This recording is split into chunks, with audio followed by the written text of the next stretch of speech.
அஸ்ஸலாமு அலைக்கும் வரஹ்மத்துல்லாஹி வபரகாத்துஹு. மனைவி என்பவள் யார்? கடல் சொன்னது, மனைவி என்பவள் கணவன் துக்கத்தில் இருக்கும்போது அவனை தன் மடியில் ஏந்தி ஆறுதல் சொல்பவள்.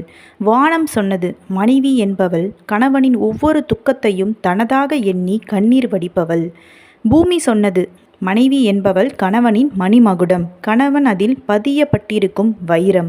துவா சொன்னது, மனைவி என்பவள் கணவன் தவறு செய்து இருந்தாலும் அல்லாஹ் அவனுக்கு வழங்கும் ரிஸ்கில் அல்லாஹ்வின் பரக்கத்திற்கு காரணமாகிறாள். குர்ஆன் சொன்னது, மனைவி கணவனுக்கு ஆடையாகவும் கணவன் மனைவிக்கு ஆடையாகவும் இருக்கிறார்கள். தொழுகை சொன்னது, மனைவி என்பவள் கணவன் சொர்க்கம் செல்ல ஆசைப்படுபவள். சொர்க்கம் சொன்னது, மனைவி இல்லாமல் கணவன் சொர்க்கம் செல்ல எந்த முகாந்திரமும் இல்லை. அல்லாஹ் கூறுகின்றான், மனைவி என்பவள் என் தரப்பில் இருந்து ஒவ்வொரு கணவனுக்கும் வழங்கப்பட்ட விலை உயர்ந்த பொக்கிஷமாகும்.